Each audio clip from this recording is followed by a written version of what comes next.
Hello, welcome to Unicorn Princess Tarot. So ito yung ating reading, astrological reading para sa mga Aquarius, Sun, Moon, and Rising. I-check mo yung natal chart mo and then i-check mo yung sun sign mo, rising sign mo, moon sign mo dahil maaaring ito yung magbigay ng messages para sa'yo, especially your rising sign.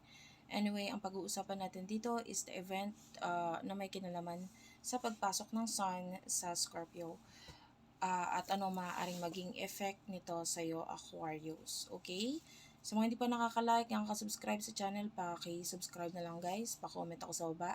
Ma-appreciate ko yung comment, nagaganahan ako mag-rating guys kapag nakikita ko nagko-comment kayo, sumusuporta kayo sa akin. So sana ay mag-iwan kayo sa baba. Kahit heart-heart lang, malaki bagay yon sa akin. Simulan na natin, Aquarius.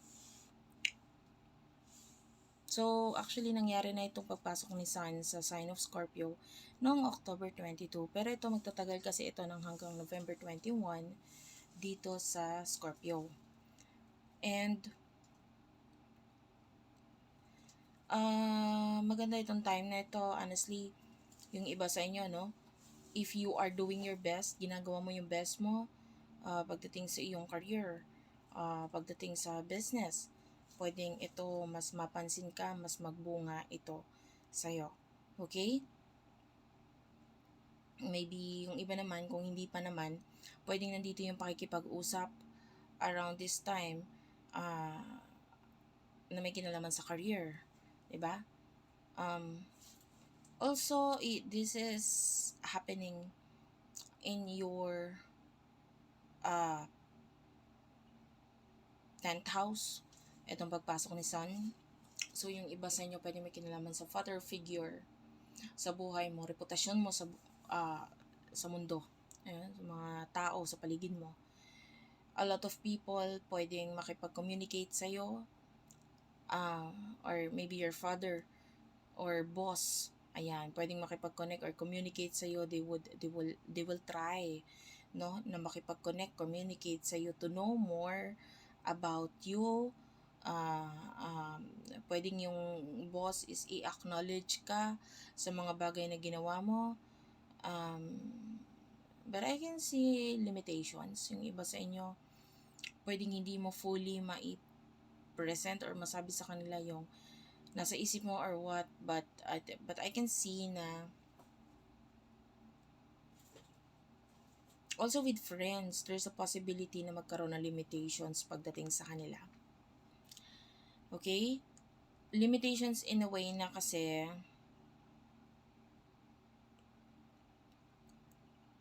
malayo, pwedeng ganon. Pwedeng kasi malayo itong mga taong to. May people in the past and or your friends.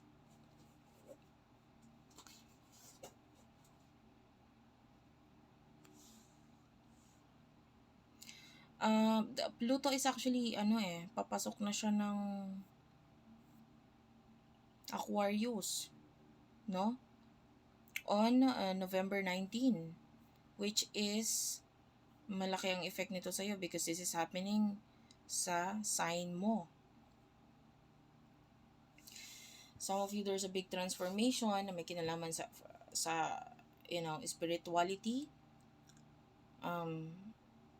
and or sa sarili mo, sa self mo, sa buhay mo mismo, no? Pwedeng malaki ang mabago sa itsura mo, sa pananamit mo. Maybe yung iba sa inyo, around this time, magkaroon ng pagbabago pagdating sa home, no? And there's a possibility na kailangan magbago ako ng wardrobe, kailangan magbago ako ng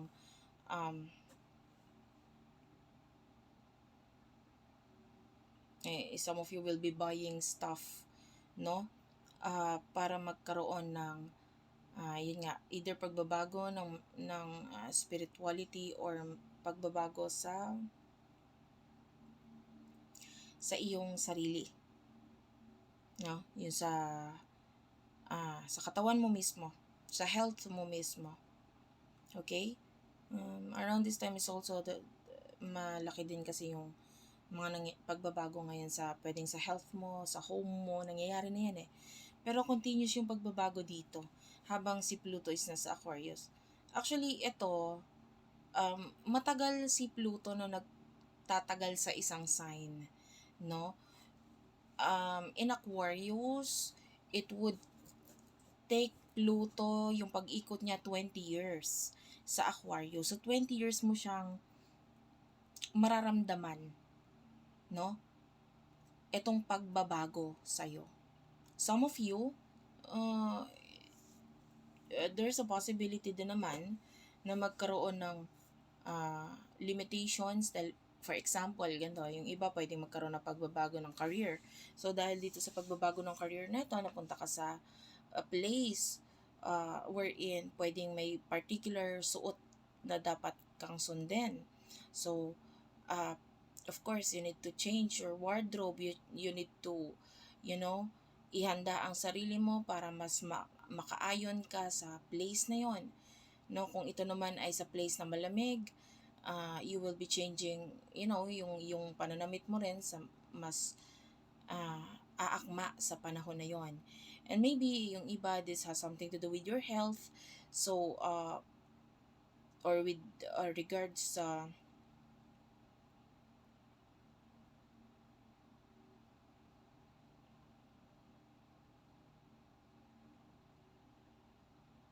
with regards to a child. Yeah, kasi there's this growth pagdating sa pakikipag-communicate sa child or children in your life. Lalo na itong Jupiter is nasa iyong fourth house. So, might be there's a growth or expansion na may kinalaman sa home. So, I can see a lot of actions na may kinalaman sa child. Okay?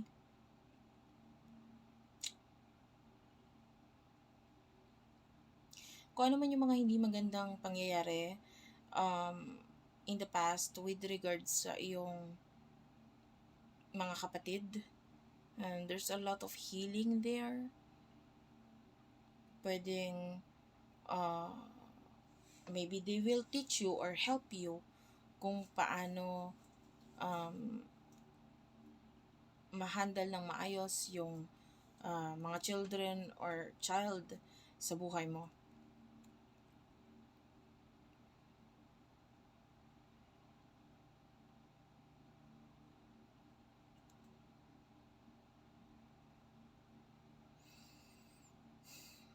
Maganda rin yung placement uh, with the Mars trining Neptune kasi honestly, yung iba sa inyo may mga actions na gagawin regarding sa something na pangarap mo noon, dream mo noon, and this could have something to do with your goals, wishes, no?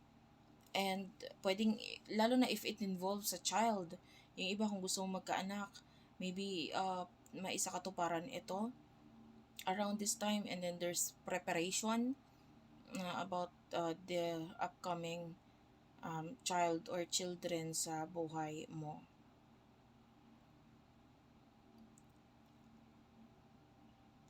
So, a lot of big changes para sa'yo. Pero itong big changes na to, nakikita natin ito for the better. Okay?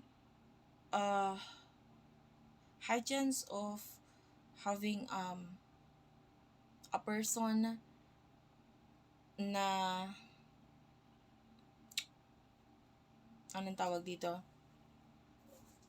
Pwedeng, could be a friend, could be someone na malayo sa'yo, could be someone na working abroad, or maybe someone na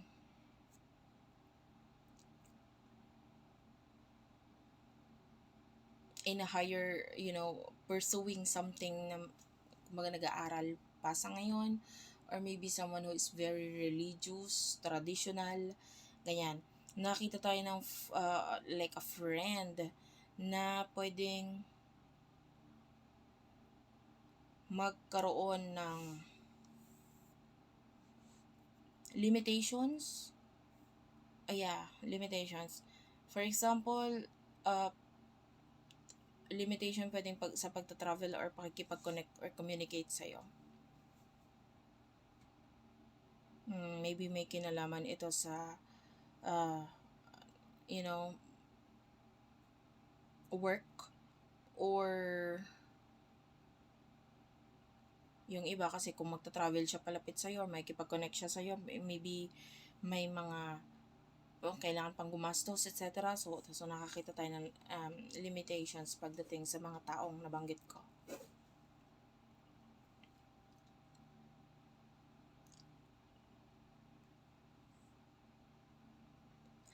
Well,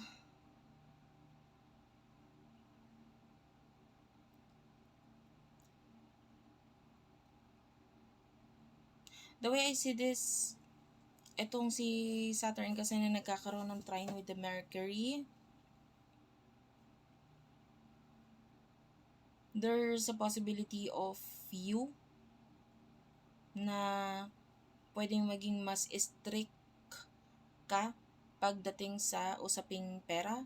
Maybe you will be handling your partner's finances. Sa'yo ipapahandle or ipapahawak and you will be more strict pagdating dito. Okay? And actually, it's fine. It's okay. 'Di ba?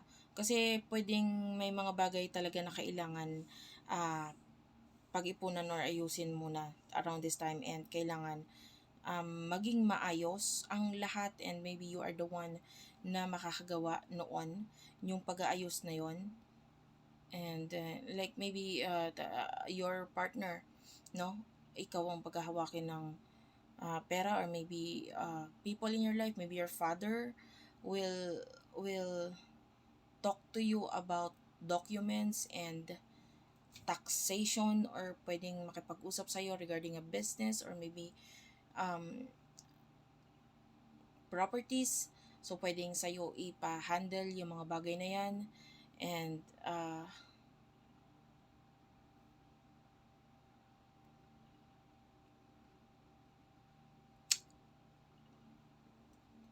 yeah.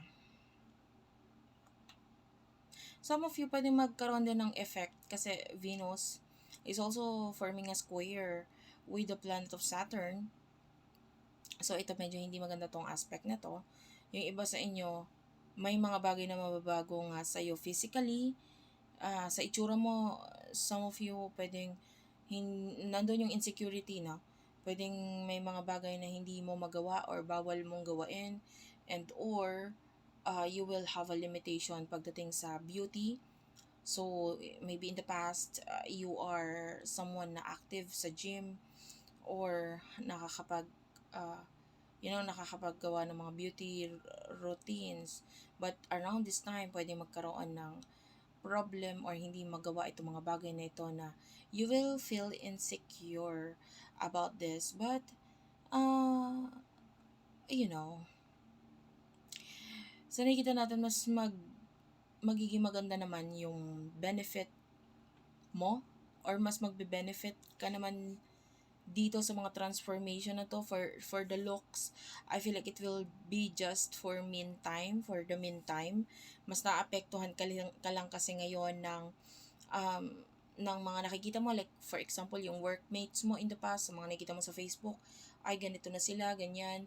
Pwede nako-compare mo kasi yung sarili mo sa kanila na nagdulot sa'yo ng emotional, feeling na and insecure or feeling sad about what you have now. Tapos kung ano yung mga meron sila and maybe pagdating sa looks nila, yun, mapapasabi ka na lang buti pa sila, ganito ganyan. But hindi mo kailangan gawain yon because this is just temporary, no? Mas mabilis naman ang movement, no? Nitong mga bagay nito and once na nagkaroon ng uh, pag-move, um, etong mga planets na ito, which is the planet of Venus, which is the planet of Venus and Moon. Saturn kasi medyo mabagal lang transit niyan, pag-ikot niyan. Medyo mababago na rin naman ito. Okay? Yeah. So, that's it for now. Thank you for watching. Hopefully, ikaw ay nakakuha ng message doon na gustuhan mo sana yung ating reading. Pag nagustuhan mo, subscribe and follow ako. And also, ma-appreciate ko kung ikaw ay mag-comment sa baba Kahit po heart-heart lang, smileys, malaking bagay yun sa akin. Nagpapakita ng interested ka at that is also a way of saying thank you at na-appreciate mo yung ginawa kong reading para sa'yo. If you want to book a personal reading, Jing Tarot Reader, siya yung available sa tarot reading. Yung sa akin, meron akong tarot reading din, pero more like advice. Kasama siya kung mag-avail ka ng ibang product na available din sa akin na which is palm reading. I am doing that for 500 pesos. 40 minutes to 1 hour. Depende. Minsan more pa. Depende sa kung ano yung makita ko sa palad mo. I'm doing that. And also, meron din akong astrological reading, concentrated sa chart, love reading, or career reading. Yung love reading, pwede mong, babanggitin ko sa'yo kung saan mo maaaring makita yung husband and wife mo, sino yung mga taong involved sa pagkikita ninyo, or saan kayo magkikita, ano ang quality or kaugalian nitong person na ito, no? And ano yung magiging flow ng connection ninyo. Okay, siya ba ay after ninyong magkita ay sa malayo ba siya sa'yo, mapapalayo ba siya sa'yo, etc. And also, if you want to focus naman sa career, by the way, love is 1,500, career is also 1,500.